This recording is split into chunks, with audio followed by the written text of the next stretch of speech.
Hello, Tricia. Welcome to the Recovering Entrepreneur Show. How you doing? I'm doing awesome. How are you? Great. I'm glad you could be here with us today. Thank you. Good to be here. I appreciate the invite and your flexibility. Oh, absolutely. Absolutely.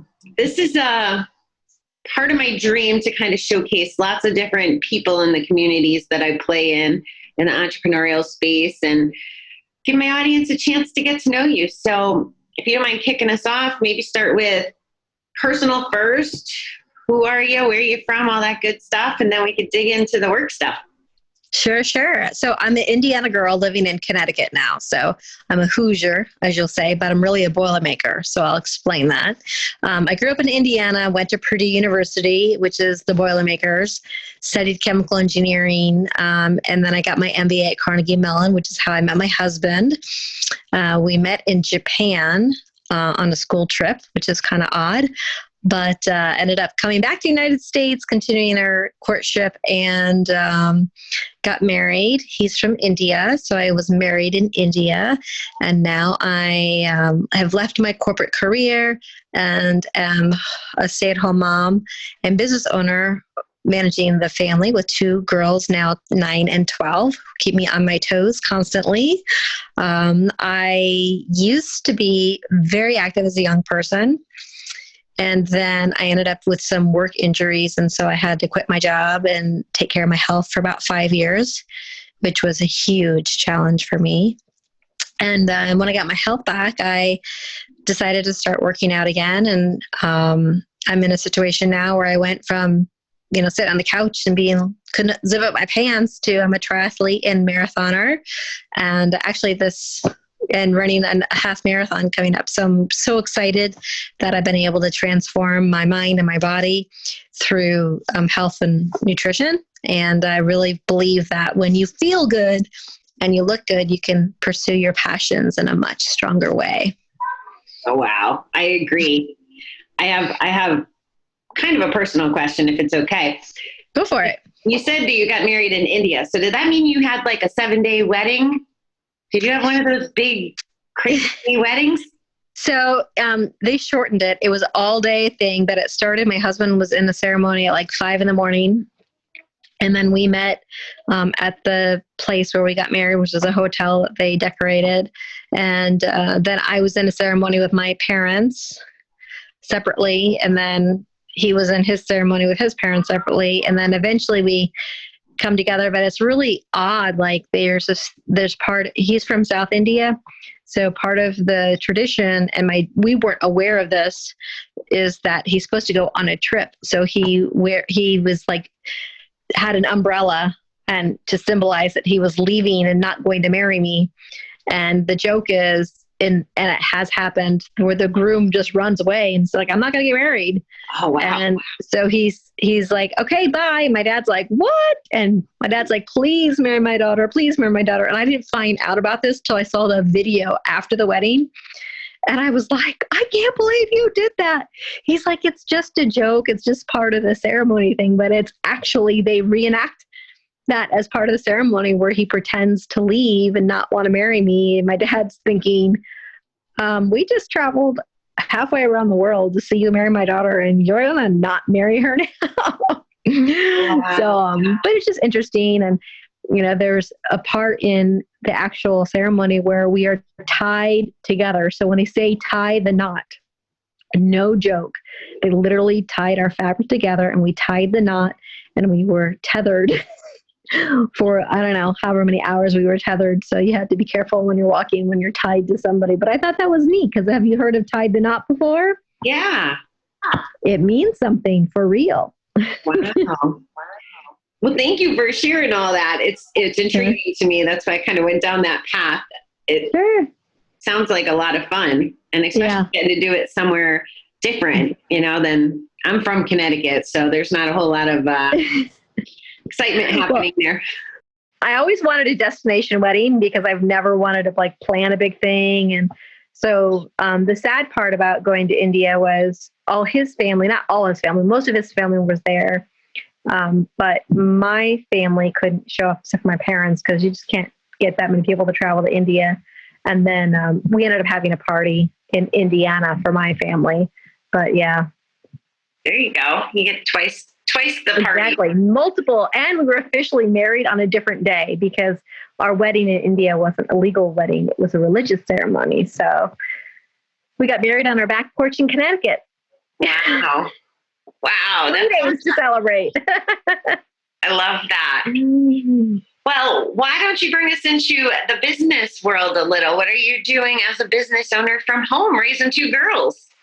Yes, so I'm health and wellness, and my mission is to really help women understand the habits and the rituals that they can create in their daily life, even when they're busy, even when the house is burning down type situation. How you can create these habits so that you can look and feel your best and pursue your passions. It feels like moms, especially my main target, but really caregivers, they do everything for everybody else and leave nothing for themselves. And I teach them that when they fill their cup and they fill it and it runneth over, it is able to pour into everybody else too.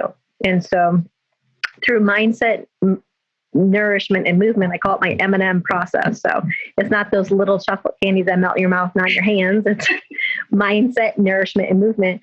I take you through that process of developing that mindset, which includes your motivation as to why you want to change your habits so that you can create a life that you wake up every morning and you're excited to start your day and without your passion.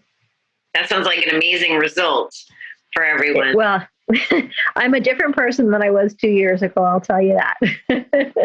So you're teaching people the process that you went undergo to get off the couch and become a half marathon, you said, is coming up?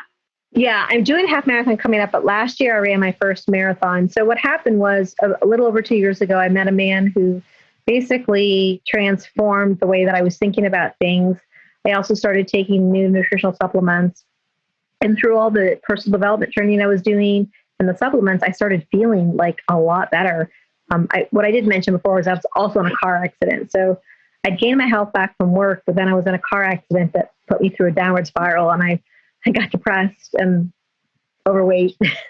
And one day I went to the doctor's office and I sat on the scale and I weighed as much as I did when I was pregnant with my second daughter. And I was like, this is not me. This is not me. So that day I decided I was going to go for a walk.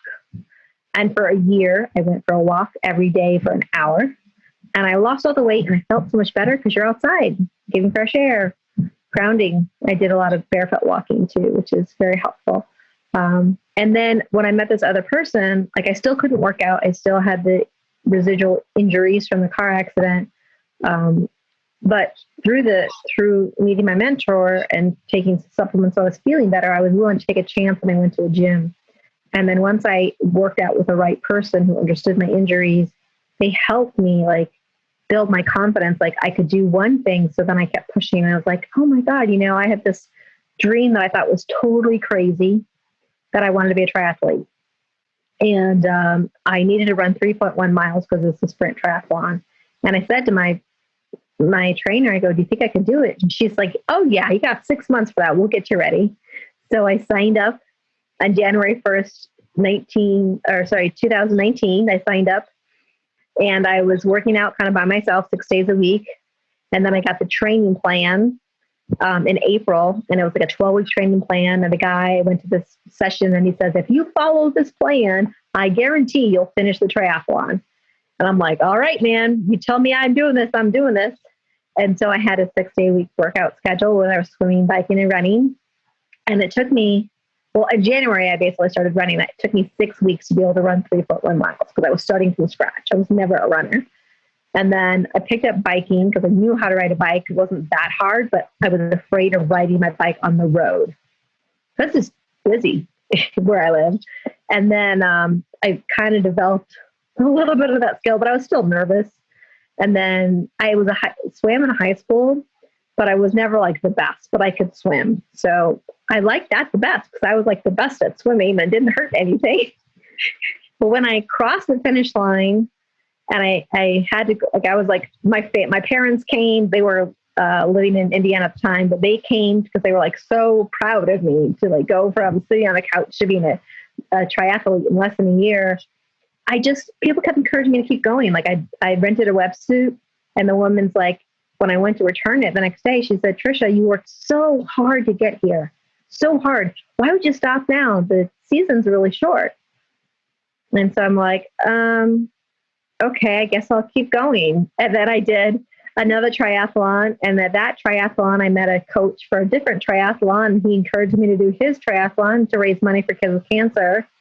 I'm like, okay. So I did the third triathlon. And during that time frame, he's like, oh, by the way, we need people to raise money for kids with cancer. We have spots available on our New York City marathon. Would anybody like to run? And I laughed. I'm like, there's no way I could run a marathon. I barely finished 3.1 miles. And he looked at me and he said, if you can do this triathlon, you can run a New York City marathon. So with less than 2 months to prepare, I went, okay, I'll sign up. And I had to raise $3,000. So I was like, I didn't know how much money I had to raise before I said yes. And I was more nervous about asking people for money, even though it's kids with cancer. So it's like an amazing cause and it's very personal to me. And, but I said, like, I'm more nervous about getting money for this than I am for running the marathon. But thankfully I had a lot of supporters from Facebook and other friends. And I posted, like, I'm doing this. And the first person to donate was actually my closest friend from high school. And why this was so personal to me is I had helped her when she had to short-term move to New York because her son had cancer and he unfortunately passed, which is why I was passionate to raise money.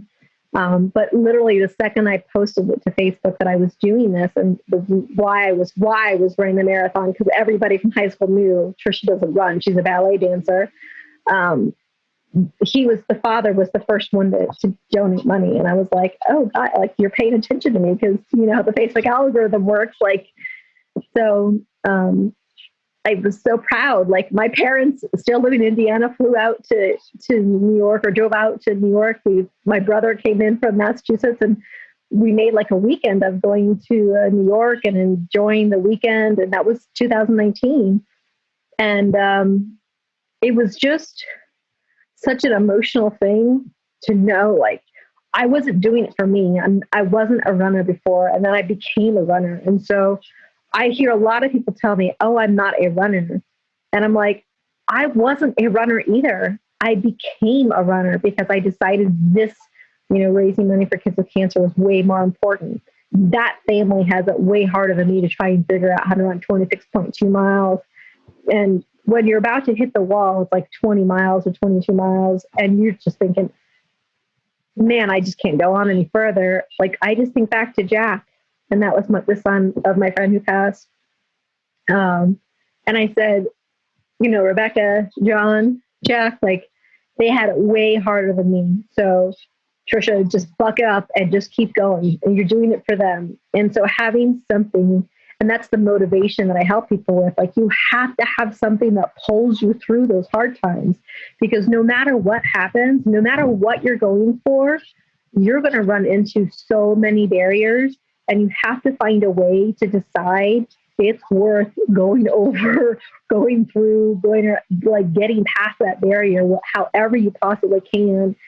And especially with, people who are trying to lose weight, like, it's not really my number one focus. Like, I don't really care about the scale, but if you look in the mirror and you don't like the way you look, like, I don't want anybody to feel that way. I want everyone to feel beautiful and sexy and strong.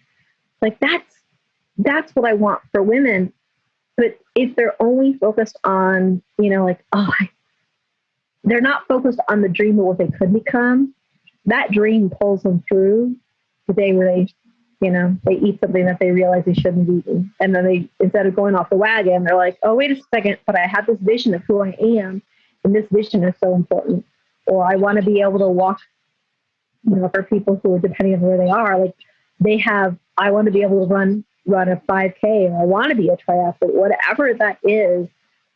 The why of why you want to make the transformation just has to be so strong in order for you to get up and do the work. Whatever that dream is. So I love that, having a why. That ties in, I think, a lot to people who become self-employed too. Like, as I was listening to your story, I was drawing that connection. But I thought it was interesting.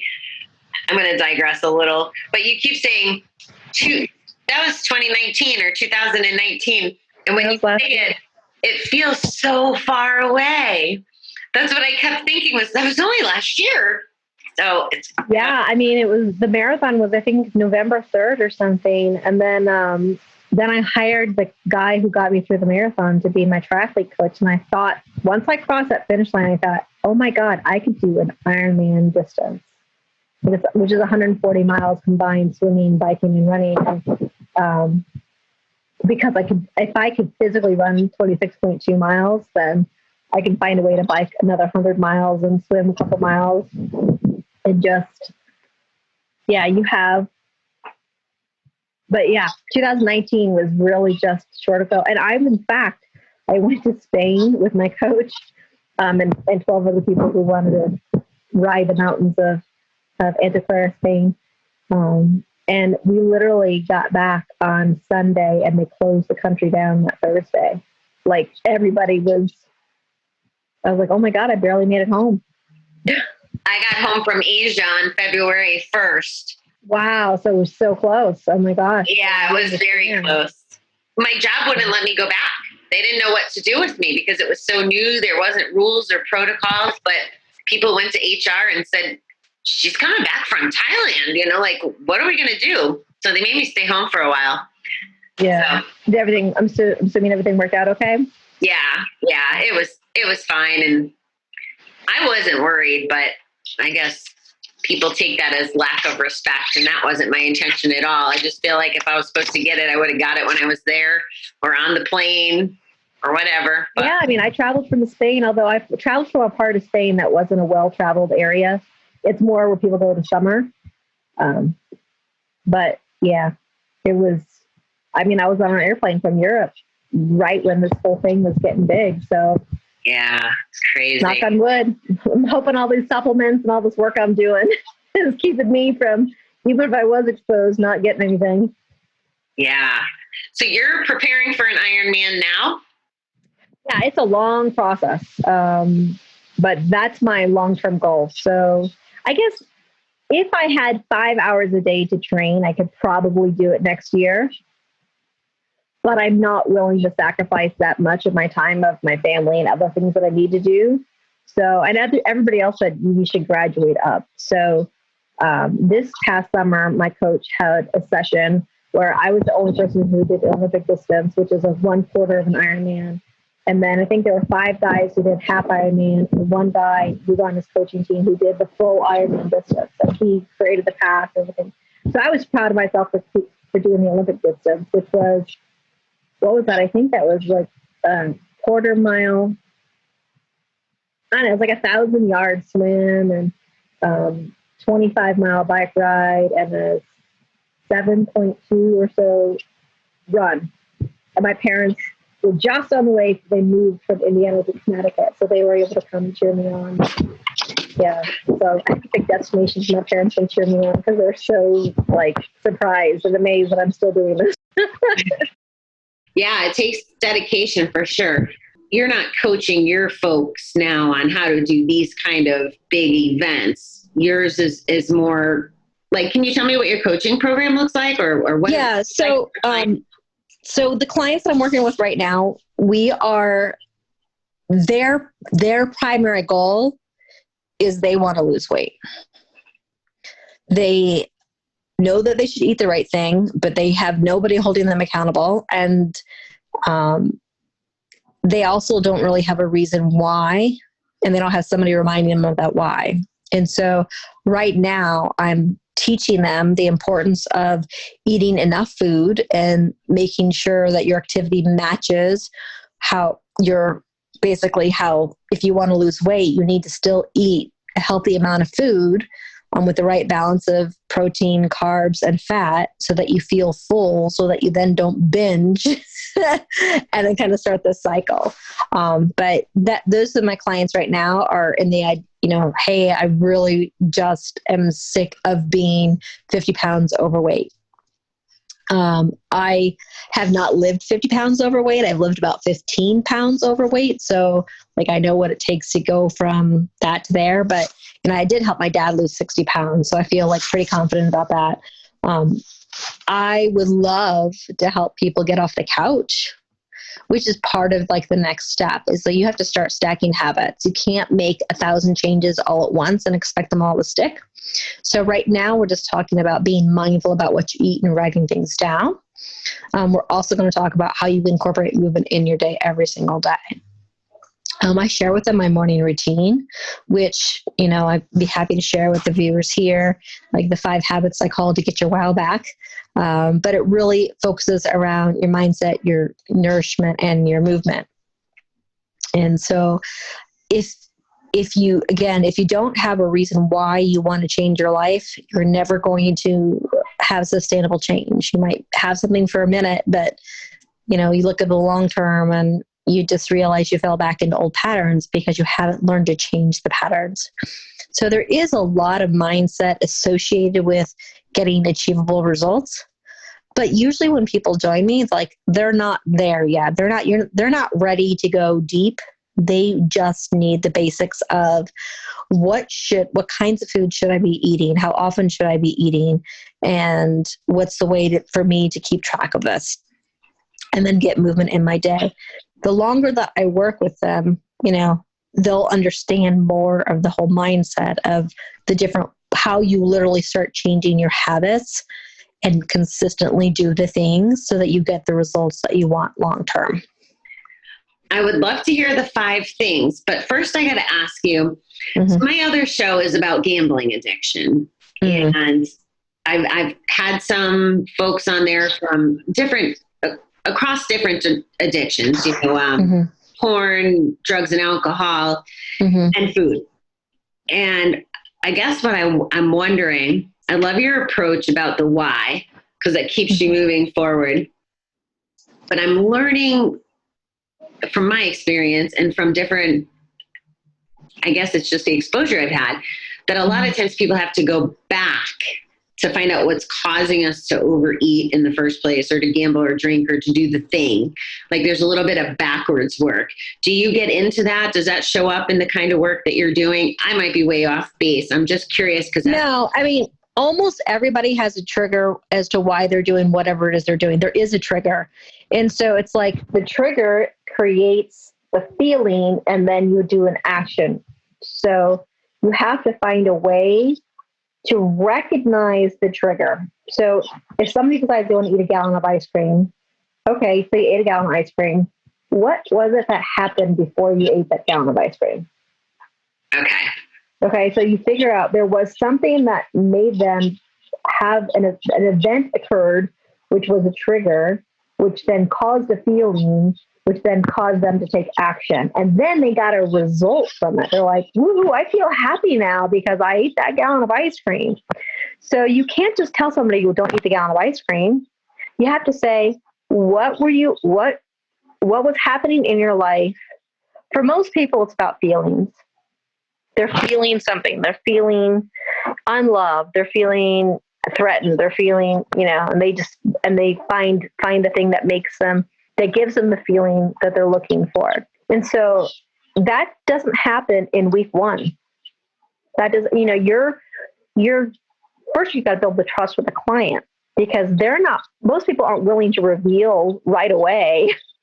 Right. You know, that a traumatic event happened in their life. And I'm not a qualified therapist from that perspective of it. So I would probably have to outsource. Like if they're going through some major traumatic event, I would probably say you need to have a conversation with a trained therapist about this. But like if your kid just like decided to, you know, yell back at you or whatever, and for whatever reason that caused a memory of an event that you had with your parent, and the way that you were able to resolve it back then when your metabolism could handle it was going for an ice cream because, you feel like whatever. You just have to remember there's events that happen today that can trigger something from in the past. And depending on what that past event was, I can help somebody through that. But if it's trauma, then you got to people just need help. And I truly believe in the power of therapy to work through and get past some of those traumatic events. But right now, my clients haven't said anything to me that makes me believe that the reason why they're overeating or why they're not moving their bodies has anything to do with the traumatic event. And obviously, if it did, I wouldn't be able to share it anyway. But the point for me is to build the trust with them, do the basics first, and then peel the onion. Because what I want to happen, I want them to fail when they're with me. Because if they're with me long enough that they actually fail, then we can work through what that trigger is that caused them to fail. If they're with me and they are perfect for the 2 months that they're with me and nothing ever goes wrong, then okay, that's kind of nice. But then how do they cope when they have a oops, when they fall off the wagon? And so that is actually, I'm never going to design somebody to like fail on purpose. But life happens, right? Life happens. And so the goal for me would be to teach them how to handle things so that when I'm not around, they don't need Tricia to walk them through a scenario or to check in with me to get through it on their own. I want them to build the skills so they don't need somebody like me. Right. So I still want to hear this morning thing, but is there anything that you would suggest going into the holidays? Like we just got through Thanksgiving. Mm-hmm. I know this won't air pre-Christmas, but it'll be closer to spring, but just holidays in general. I guess it's because it's on my mind. Do you have any insight on that, what you would recommend to people? Yeah. So first off, I like to drink a lot of water. Most of us are eating because we're really thirsty, and our thirst instinct is very quiet compared to our hunger our hunger instinct. And so if you're getting, and I'll say, if you weigh 150 pounds, you need at least 75 ounces of water a day, at least. I was doing the 75 hard challenge this summer, and I was drinking a gallon of water a day, which is a lot, but I did it for 75 days. Did I keep it up? No. Even though it was a great habit, it was just 75 gallons was a lot. And it was like one of those, I had to check the box to get that done. But a minimum of half your body weight in ounces. So if you're properly hydrated, then you will eat less food. So that's key number one, is make sure you're properly hydrated. The next thing I would say is make sure, like, you know how people have like a big meal at like 3 p.m.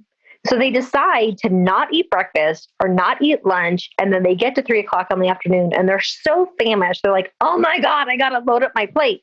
You eat a healthy breakfast. You eat a small but healthy lunch, and then you enjoy your celebration dinner. And I'm not one of those people who believe you should completely deprive yourself, but I also believe, like for Thanksgiving, I loaded up my plate with a little bit of everything. I took everything that was out there, but I still had less on my plate than years previously because I made sure to eat a good, healthy breakfast and a healthy lunch so that I wasn't like starving. Okay. So you just want to have a more balanced approach to how you eat rather than saving up all your calories for that special meal. Now, again, I don't believe in 100% deprivation. So like if you're eating your meal, like really, really enjoy every single bite. That is something that I honestly struggle with. I am a fast eater. I mean, I gobble my food down, and I know, like I even told my kids, Mommy is working on chewing her food more. It helps with digestion. The first part of digestion is actually in your mouth.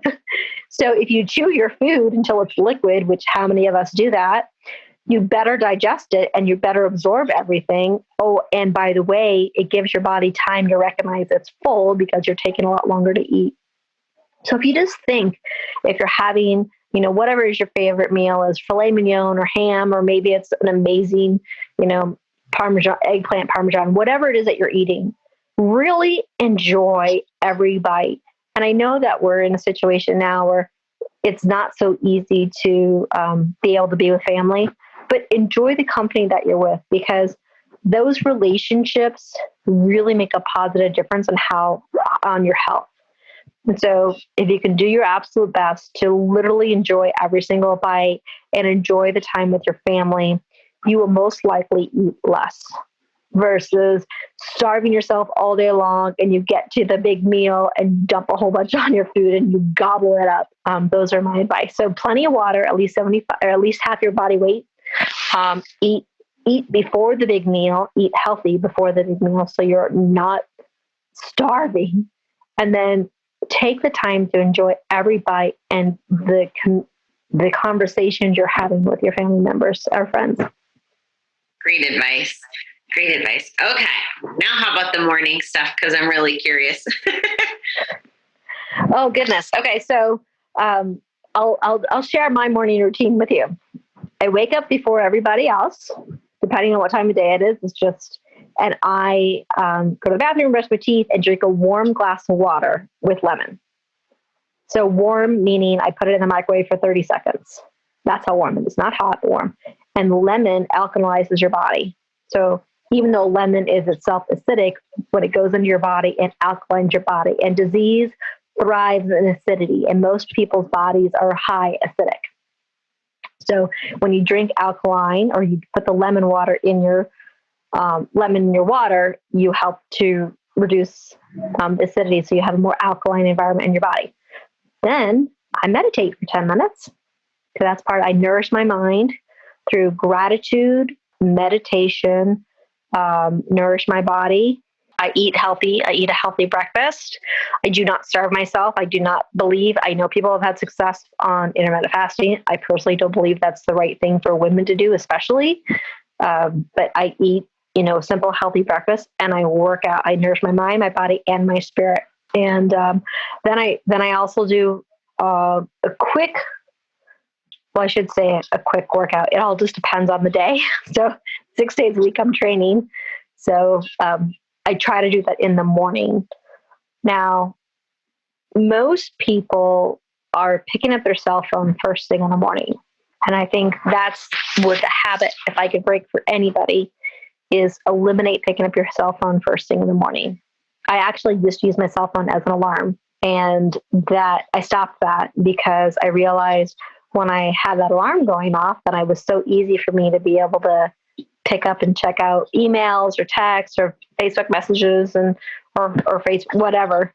And so for the first hour of my day, I'm only doing things that feed me, and I'm only working on my priorities. And by doing that, it allows me to be more grounded, more centered, so that I can focus on other people later in the day. I love that. Yeah, I'm working on that phone thing. I actually had 2 phones, and I left one in Colorado for my cousin to give to my niece. Okay. So I've been regretting that, the one that isn't connected to a phone number and all the things.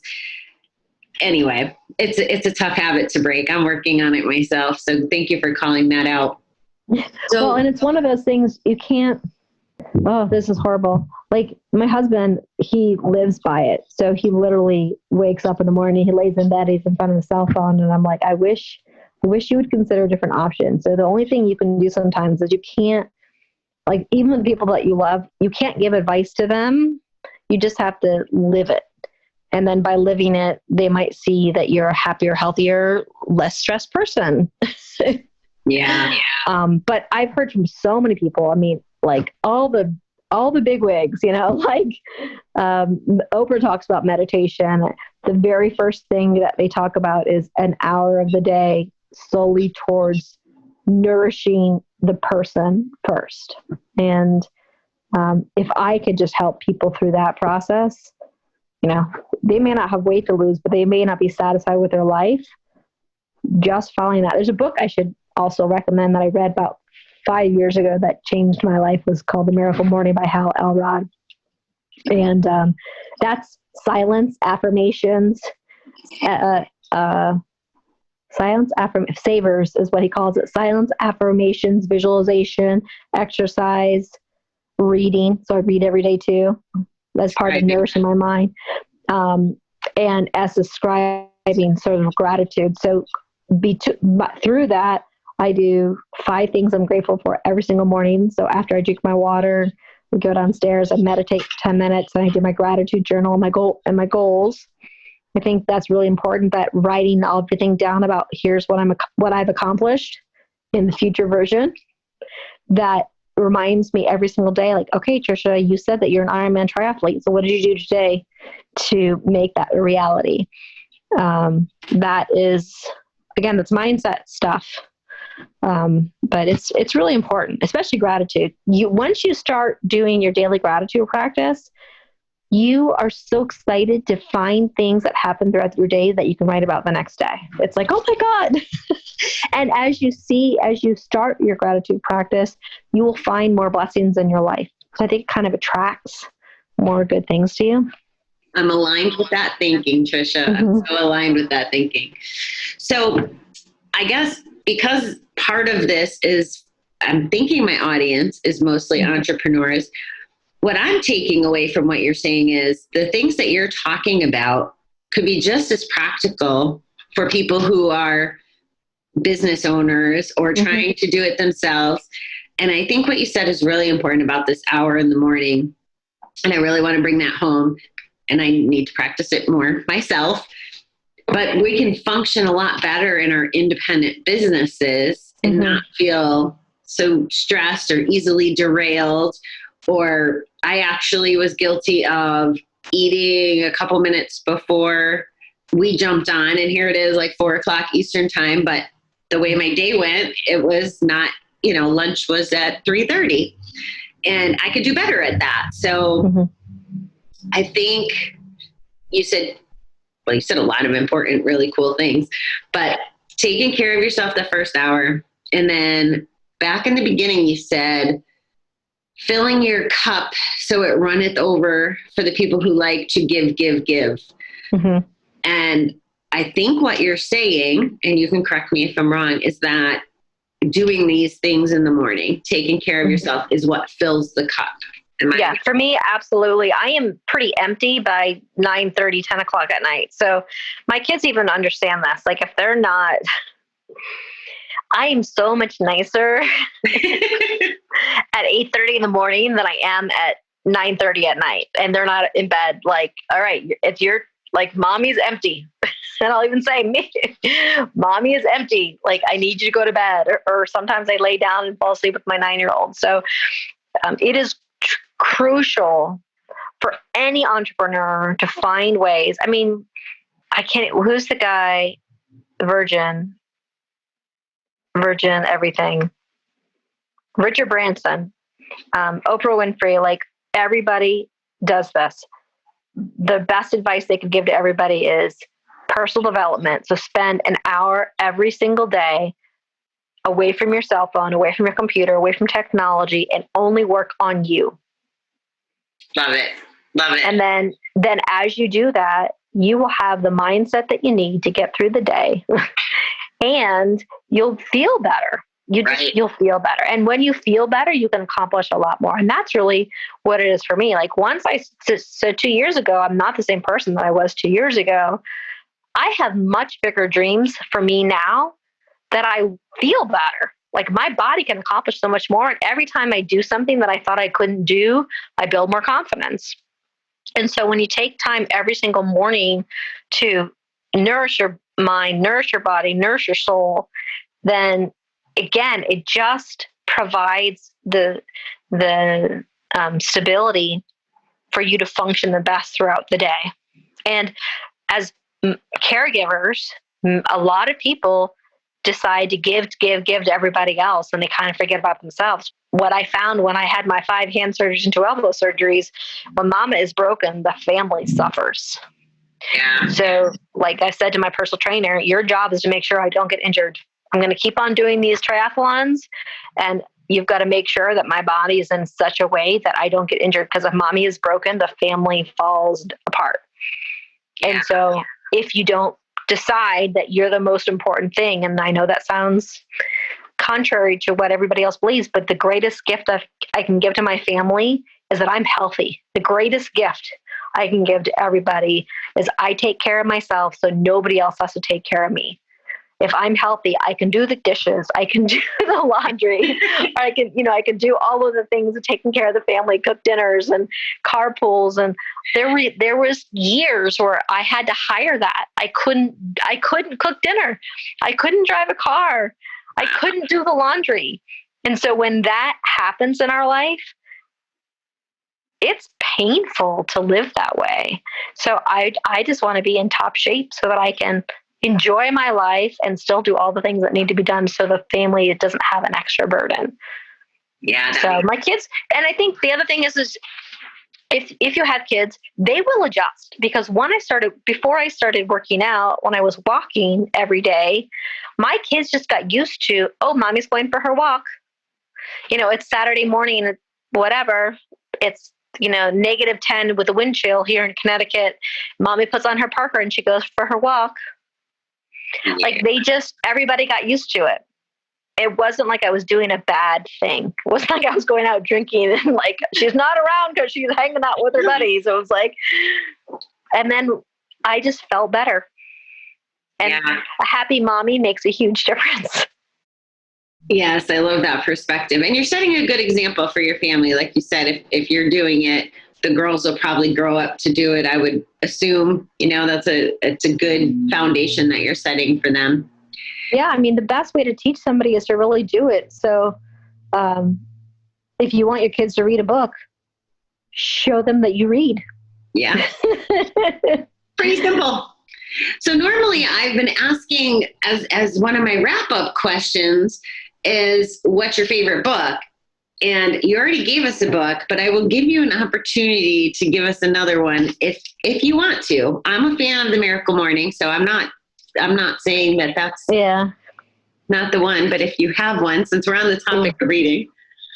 There's so many good books that I recommend to people. I'm not going to say it's my favorite book, but I'm going to give it anyway. It's called The Slight Edge by Jeff Olson, if you haven't heard of that. He basically talks about how 1% increments. So you do something every single day, it builds up to huge results. So I like The Slight Edge a lot. Jed Olson, you said? Olson, Jeff Olson. I believe it's Jeff Olson. Okay. I'm not going to call that my favorite book, but if you said, Tricia, what's your favorite movie? I'd be like, The Sound of Music with Julia. But, as a book that maybe not everybody has heard of, I really like that. I mean, most entrepreneurs should read Think and Grow Rich by Napoleon Hill. Everybody should read that book, but The Slight Edge is probably one that's not as popular, but I found to be hugely, reminds you, especially in this line of work, it might take you a long time to realize the results. And so it's like you have to just fall in love with the process of doing the activities. And just know that if you continue to do the activities, eventually wealth will come. Just keep on doing, just keep on going. That it's so easy. Some of these tasks that we need to do as entrepreneurs are really easy tasks, but they're so easy. They're also easy not to do. And so if you don't have that strong why that's pulling you through, where you could be like, I don't need to do that today. Well, that sets you back when you skip a day. So I like The Slight Edge. I'll check that out myself. So thank you. So where can people find you? So I have, my website is www.getyourwowback.com. Love it. So that is my website, and you can also schedule a free consultation with me and sign up for my newsletter there, where I'll send you the 5 habits to get your wow back. So again, that's www.getyourwowback.com. And I'm also on Facebook. So Tricia Robinson Coaching is my fan page. Awesome. And I'll make sure that all of that is in all my places too. People know how to find you, but it's always good to give you a shout out. I appreciate you being here today, Tricia, and educating me. I really have enjoyed this. It's so awesome to talk with you. Thank you for the opportunity.